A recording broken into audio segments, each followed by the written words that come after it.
أعوذ بالله السميع العليم من الشيطان الرجيم. بسم الله الرحمن الرحيم. السلام عليكم ورحمة الله وبركاته. الحمد لله رب العالمين وبه نستعين وعلى عمر الدنيا والدين والصلاة والسلام على أشرف الأنبياء والمرسلين وعلى آله وصحبه أجمعين. قال رب اشرح لي صدري ويسر لي أمري واحلل عقدة من lisani yafqahu qawli amma ba'd. Yang saya muliakan ahli jawatan kuasa Masjid Nurul Yakin, seterusnya ahli jawatan kuasa Tuan Nazir, Tuan Imam, Tuan Bilal, Tuan Siap, pengurusan jenazah, penggali kubur ada, dif-dif kehormat, hartawan-hartawan, dermawan-dermawan, wong-wong sogeh, ibu-ibu, ayah-ayah, adik-adik, abang kakak, muslimin, muslimat, hadirin, hadirat, sama ada yang dah sunat ataupun yang belum sunat. Assalamualaikum warahmatullahi wabarakatuh. Apa khabar semua? Dah makan ke belum? Tengok macam ramai yang lapar je. Yang lapar tu insya-Allah makan kat syurga, amin insya-Allah. Tama-tama dan selamanya kita mengaturkan banyak-banyak rasa syukur kepada Allah. Alhamdulillah pada hari Jumaat ini, Sayyidul Ayyam, kita sama-sama dapat dihimpun, boleh berada dalam majlis ilmu taman-taman syurga. Alhamdulillah. Kata ulama, siapa di dunia lagi boleh terpilih untuk duduk dalam majlis ilmu taman-taman syurga, insya-Allah di akhirat dia boleh terpilih untuk duduk di taman-taman syurga Allah, amin insya-Allah. Insya-Allah pada hari ini saya nak berkongsi tajuknya iaitu hikmah ujian. Sebelum kita mulakan, sukalah saya mulakan dahulu dengan puji-puji kepada baginda Rasulullah sallallahu alaihi wasallam. Dan selawat yang biasa kita bawa dalam pertemuan adalah selawat At-Tafrijiyah. Yang hafal boleh sama-sama ikut, yang tidak hafal boleh sama-sama dengar insya-Allah. Allahumma salli wa sallim wa zid wa barik alaihi wa ala ali salawatullah wa sallam alaihi. Allahumma salli salatan kamilatan wa sallim salaman tamman ala sayyidina Muhammadin alladhi tanhallu bihil uqadu wa tanfariju bihil qurabu wa tuqada bihil hawaiju wa tunalu bihi raghaibu wa husnul khawatimi wa yustasqal ghamamu biwajhil karim wa ala alihi wa sahbihi fi kulli lamhati wa nafasin bi'adadi kulli ma'lumin lak. Allahumma salli wa sallim wa zid wa barik alaihi wa ala ali salawatullah wa sallam alaihi. Muslimin, muslimat, hadirin, hadirat yang dikasihi Allah sekalian, mudah-mudahan dengan selawat tadi Allah mempermudahkan urusan kita, amin insya-Allah. Baik, tajuk kita pada hari ini hikmah ujian. Kenapa tajuk hari ini dipilih? Kerana dunia ni memang negeri ujian. Daripada depan sampai belakang, kanan jumpa kiri jumpa kanan balik, tak ada orang yang boleh angkat tangan pada saya untuk bagi tahu saya tak diuji. Semua ada ujian. Semua orang ada cerita dan buku, catatan, novel masing-masing perjalanan hidup daripada lahir sampai meninggal dunia. Tinta menulis kehidupan ini telah pun kering. Maknanya kalau keluar rumah kena langgar lori, keluar rumah aksiden, sakit, demam, sesema, batuk, ya, kena jaga orang sakit, diuji dengan anak. Hidup ini ujian. Apa-apa perjalanan hidup ini ujian. Firman dia kata cobaan. Allah Ta'ala sebut dalam Al-Quran, wa nabluukum bisyarri wal khairi fitnah wa ilaina turja'un. Dan kami jadikan ujian itu bisyarri wal khairi, sama ada susah ataupun senang, sebagai ujian. Ya, sama ada senang ataupun susah, duduk ujian. Tak ada jawatan, ujian, ada jawatan, ujian. Tak ada harta, ujian, ada harta, ujian. Ya, ada rumah, ujian, tak ada rumah, ujian. Tak ada duit, ujian. Ada duit, ujian. Hadirin sekalian, Allah Ta'ala jadikan ada anak, ujian. Tak ada anak, ujian. Semua ujian. Yang mana hadirin sekalian, orang mukmin bila dapat sesuatu, maka nombor satu yang perlu dilaksanakan adalah ingat Allah. Dapat anak, ingat Allah. Dapat isteri, ingat Allah. Dapat isteri baru, ingat Allah. Ya, dapat rumah, ingat Allah. Supaya kita faham tentang hidup ini ujian. Bila orang bagi kita rumah baru, haji cantik rumah, kita tak ada well, tak ada. Kita kata ini pinjaman daripada Allah. Ya, kita pulangkan semua kepada Allah, kerana kita tahu ini adalah ujian daripada Allah. Bila kita dapat apa-apa saja, ya, orang mukmin bila mana dia masuk fasa matang, dapat sesuatu dengan tak dapat sesuatu, tak dapat sesuatu lebih baik daripada dapat sesuatu. Dapat jawatan dengan tak dapat jawatan, tak dapat jawatan lagi bagus daripada dapat jawatan. Dapat harta dengan tak dapat harta, tak dapat harta dengan dapat harta, tak dapat lagi bagus. Dulu kita nak harta, dulu kita nak jawatan. Bila kita faham tentang hidup ni tanggungjawab, yang mana kita kena tanggung dan kita kena jawab depan Allah, maka kita pilih, ya, tak dapat lagi bagus. Tapi kalau orang yang tak faham, maka dia suka untuk dapat, sedangkan dapat tu pun ujian. Bila mana kita kan daripada muda sampai hari ni, kita kalau boleh harta biar nak banyak, tapi bila kita matang, kita takut harta tu banyak. Sehingga kita pernah dengar baginda Rasulullah sebut, tidak bagus orang yang tidak kurang hartanya dan tidak sakit badannya. Dulu kalau boleh harta tu biar nak banyak, tapi hari ni kita takut harta tu banyak. Kita suka harta tu berkurang. Dapat gaji habis, dulu kita berkeluh. Tapi hari ni dapat gaji habis, alhamdulillah habis. Macam kita kalau masak, makanan habis, seronok tak? Ini dia. Tapi kalau tak habis, tak seronok. Dia dapat gaji habis, seronok. Dapat gaji habis, seronok. Bayar itu, bayar ini, bayar anak, ya, bayar yuran anak, bayar yuran itu, habis, alhamdulillah. Sebab apa dia? Memang tujuan nikmat itu tujuan untuk digunakan, bukan untuk disimpan. Ini dia. Sebab nikmat ni dia bukan tentang banyak, dia tentang apa yang sempat. Ramai orang harta banyak tapi belum tentu sempat pakai. Ya, rumah besar ada 5, kereta besar, ya, gaji besar, ya, tak sempat pakai, meninggal. Ramai. Ada orang dalam akaun ada 400,000, ada orang dalam akaun ada RM40 je. Yang RM40 sempat makan cendol, ya, sempat boleh bagi sumbang dekat masjid Nurul Yakin RM5, ya, sempat bagi mak sikit. Yang ada 400,000 kedekut biar haji baik, tak sempat belanja, meninggal. Hidup bukan tentang banyak, tapi hidup tentang sempat. Rezeki kita cuma 3, yang kita sempat makan dan minum, yang kita sempat pakai, dan yang kita sempat belanjakan. 3 ni je rezeki kita. Sebab tu hadirin sekalian, banyak belum tentu rezeki kita. Ni dia. Kan sebelum ni kita nak banyak kan, ya, duit biar banyak. Dah banyak, umur 40 meninggal, tak sempat rasa duit pencen, duit EPF. Ramai. Ini tuan-tuan, ya, kena ingat betapa hidup ini tuan-tuan di sekalian. Biar kalau nak banyak pun kita tahu tujuan nak banyak untuk apa dia. Dia tanya haji umur 80 dah, kerja untuk apa? Ya, dia tanya seorang haji ni, dia kata, ustaz, untuk simpanan hari tua tadi.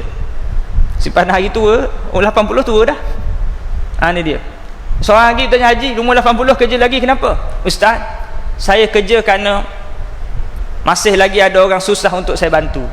Ni dia. Tujuan dia kerja untuk tolong orang susah. Maka di sekalian, Islam dia bukan hanya menitik beratkan tentang harta yang kita cari itu daripada mana sumbernya, bukan sekadar itu. Tetapi Islam dia menitik beratkan cari harta tu untuk apa. Ini dia, adakah untuk bermegah ataupun cari harta untuk kita balik kepada Allah Ta'ala. Itu dia ya. Ramai orang keluar pagi balik gelap, keluar gelap balik pagi, ini sekalian, tetapi tidak ada keberkatan dalam hidup. Macam mana kita nak tahu berkat tak berkat hidup kita ni tuan-tuan? Apa yang kita kerjakan bukan lillahi ta'ala, dia tidak berkat. Apa kesannya? Kita hanya sibuk yang akhirnya kita tak dapat apa yang kita sibukkan. Kita hanya penat yang akhirnya kita tak dapat apa yang kita penatkan.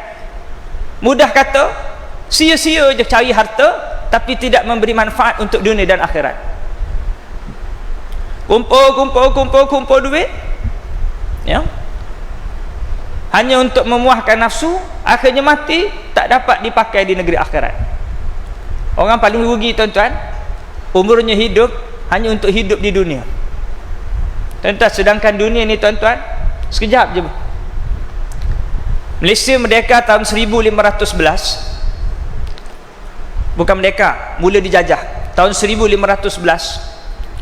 Ketika mana negara kita mula dijajah, kalaulah ada orang meninggal pada zaman penjajahan tersebut tuan-tuan, tahun 1511, umur ketika itu 40, tuan-tuan saya nak tanya, mana lagi lama mereka duduk dalam kubur ke atas kubur tuan-tuan? Kalau mereka meninggal tahun 1511, maknanya mereka dah meninggal dunia lebih 500 tahun tuan-tuan. Tuan-tuan, itu yang meninggal tahun 1511, zaman mula Malaysia, tanah Melayu dijajah. Yang meninggal zaman Nabi Adam, Idris, Nuh, Hud, Saleh. Tuan-tuan, perjalanan hidup di dunia dan juga mati, kematian jauh lebih panjang daripada kita hidup di dunia ni. Tuan-tuan hadirin sekalian, dunia ni penuh dengan cobaan dan tipu daya. Harta yang kita cari ni tuan-tuan, kata baginda Rasulullah, kejarlah dunia ni, carilah dunia ni sekadar untuk kita boleh duduk kat dunia ni. Berapa lama kita boleh duduk? Baina sitin wa sabiin, lebih kurang antara 60-70. Maknanya carilah dunia ni sekadar boleh duduk kat dunia, bukan kita cari dunia macam nak duduk 6 juta tahun, sehingga tidak ada apa dia, sehingga tidak ada breaknya. Time sembahyang langgar, time baca Quran langgar. Ini kita panggil menjual agama. Menjual agama ada dua, menjual agama. Menjual agama menggunakan agama untuk kepentingan dunia. Nombor dua, menjual agama, menggadaikan agama dengan apa? Meninggalkan kefarduan, kewajipan, meninggalkan perkara-perkara yang boleh selamatkan kita di negeri akhirat dengan dunia-dunia yang hanya sikit sahaja kita boleh dapat manfaat. Dah pencen beli tanah dekat mana?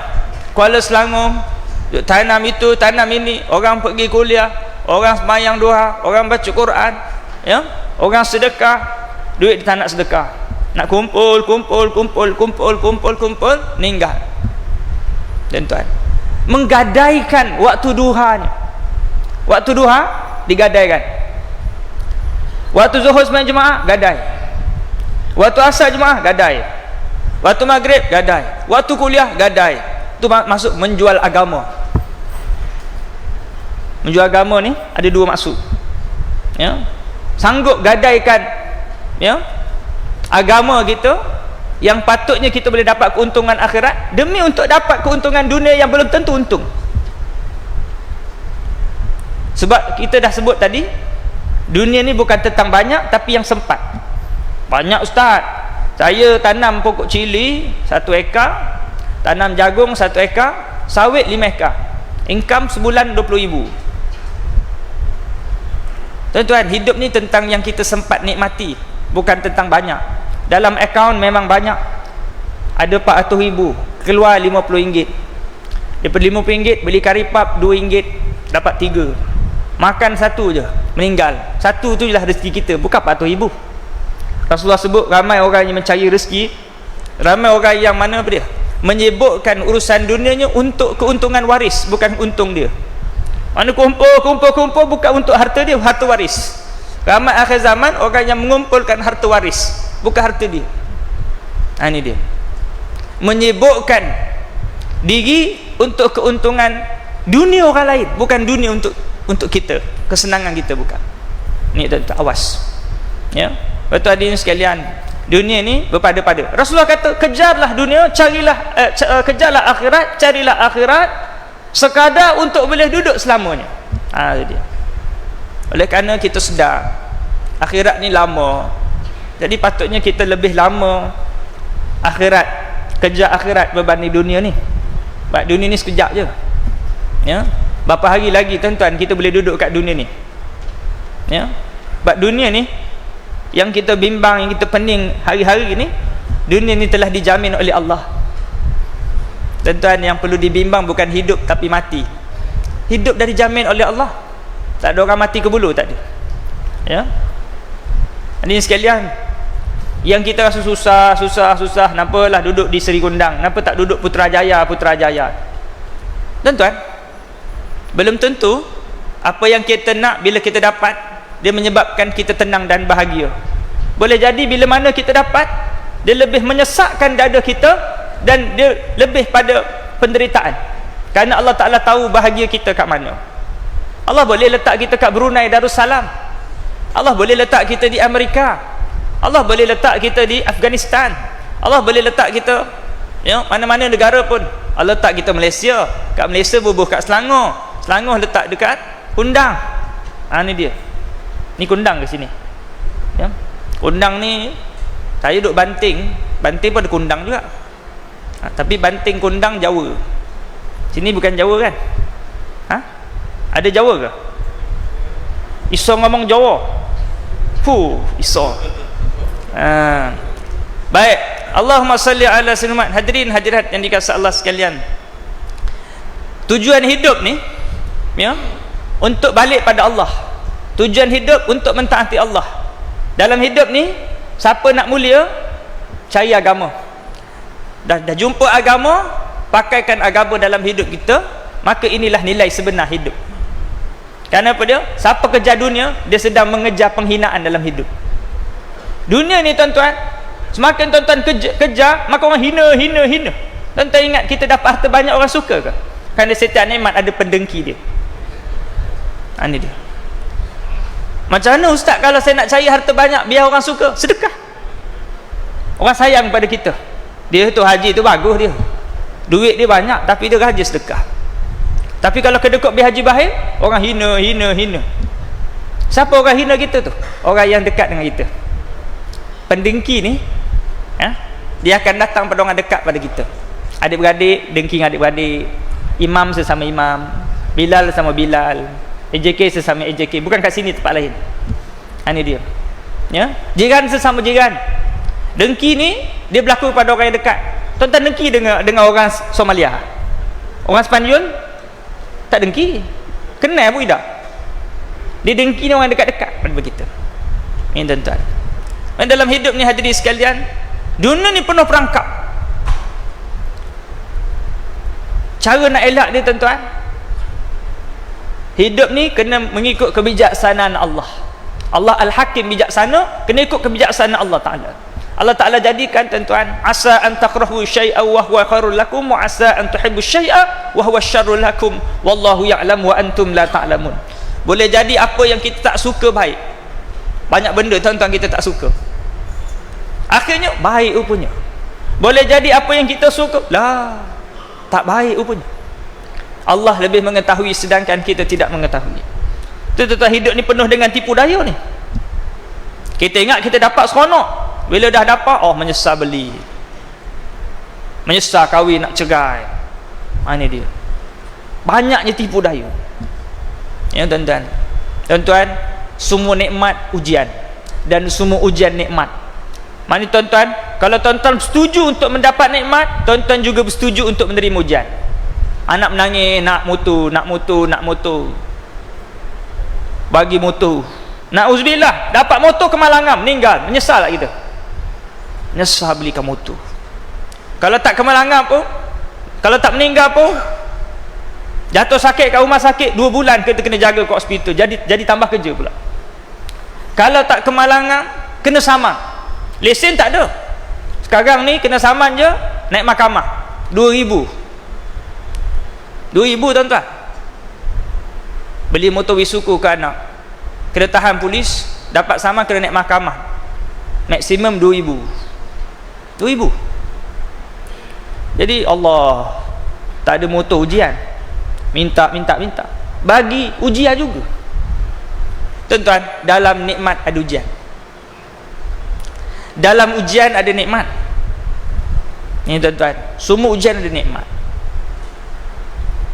Bila mana kita diuji oleh Allah Ta'ala, ujian sakit, Allah Ta'ala jadikan sakit ni tuan-tuan, tadi kita dah sebut, kata baginda Rasulullah, tak bagus orang yang tak kurang hartanya dan tak sakit badannya. Maknanya kalau orang sakit badannya tu bagus. Allah Ta'ala sayang pada seorang, Allah jadikan hidupnya banyak penyakit. Contoh demam. Demam ni adalah apa dia?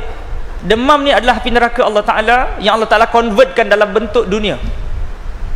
Orang mukmin Allah Ta'ala bagi demam supaya tak kena panah api neraka Allah Ta'ala. Ada sebut dalam hadis, tuan-tuan boleh rujuk dalam kitab Tanbihul Ghafilin.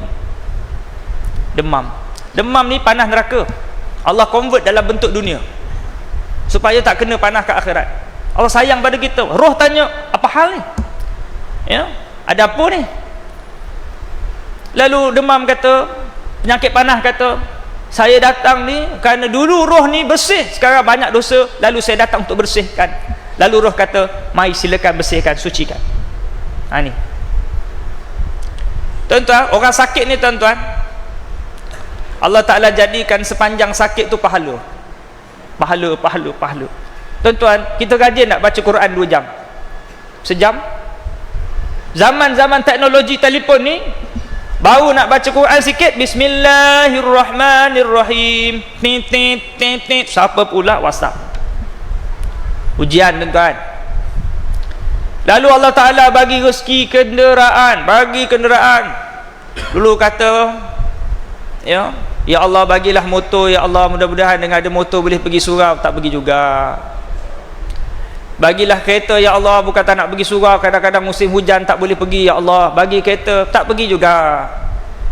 Mancing sampai, pergi masjid tak sampai. Ni dia, ya.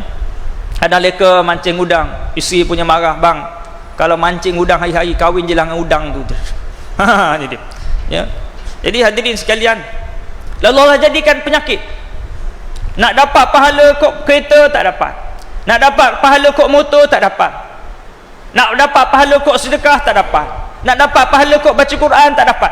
Allah jadikan penyakit supaya sepanjang sakit, berapa sakit dah sebulan, ustaz, sebulan dapat pahala. Allah sayang Allah Ta'ala pada kita. Bukan saja nak bagi pahala, nak gugurkan dosa. Allah Ta'ala kalau sayang pada seorang, di penghujung usia Allah jadikan penyakit supaya apa dia? Supaya bersih sebersih-bersihnya, meninggal dunia dalam keadaan mudah Allah nak masukkan dia ke syurga Allah Ta'ala. Ni cara Allah Ta'ala. Tapi kalau Allah Ta'ala tak sayang pada seorang, Allah biar.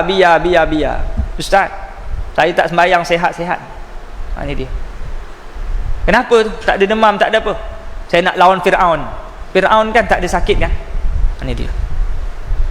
Jadi ni sekalian, kita bangga. Haji, saya tak ada pantang nampak, makan dia semua, elok je, sehat je. Ni dia. Tak sembahyang, tak baca Quran, medang hari-hari, minum air manis, tak ada apa, sehat je. Ni dia bahaya. Ni tuan-tuan, Allah Ta'ala biar istidraj. Ni tuan-tuan. Lepas tu dalam hidup, bila sakit ni tuan-tuan, Allah gugurkan dosa, Allah Ta'ala angkat darjat, ya, Allah Ta'ala turunkan rahmat. Jadi sebab tuan-tuan, kalau tuan-tuan nak rahmat, Allah Ta'ala banyak ziarah orang sakit, kerana padanya diturunkan rahmat. Dan orang sakit ni Allah Ta'ala bagi kelebihan mustajab doa. Maknanya tak perlu tunggu sampai nak tunggu Jumaat, tak perlu nak tunggu di antara 2 khutbah, tak perlu nak tunggu puasa Isnin Khamis. Ketika mana kita dilanda penyakit, maka di sana Allah Ta'ala kurniakan mustajab berdoa. Tuan-tuan, kalau ziarah orang sakit, minta dia doa pada kita, walaupun lazimnya mereka lah yang akan minta pada kita, doakan supaya sembuh, tapi kita juga mintakan supaya dia doa pada kita. Ini dia, kerana orang sakit ni mustajab berdoa. Ini dia. Baik hadirin hadirat yang dikasihi Allah sekalian, orang yang ziarah orang sakit ni, dia akan dapat pahala apa dia? Pahala puasa fisabilillah, yang mana bersamaan 700 hari puasa. Besar tuan-tuan pahala ni. Dua yang akan dapat pahala puasa fisabilillah, iaitu ziarah orang sakit dan juga mengiringi jenazah. Ini tuan-tuan, kalau ada orang meninggal dunia, iring jenazah, dapat pahala fisabilillah, puasa fisabilillah, bersamaan dengan 700 hari puasa. Banyak tuan-tuan, 700 hari puasa, 70 hari pun belum tentu kita. 30 hari Ramadan pun termenung kelip-kelip mata, tanya bila nak raya. Ziarah orang sakit besar pahala dia.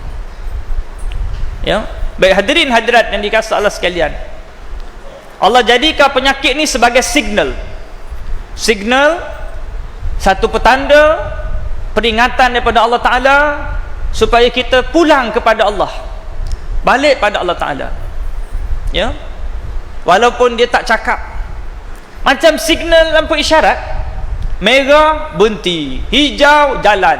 Merah dia tak cakap berhentilah, hijau tak cakap jalanlah. Macam tu penyakit kita, gout, cimanis, darah tinggi, asma, batuk, semua pening kepala, masalah keluarga.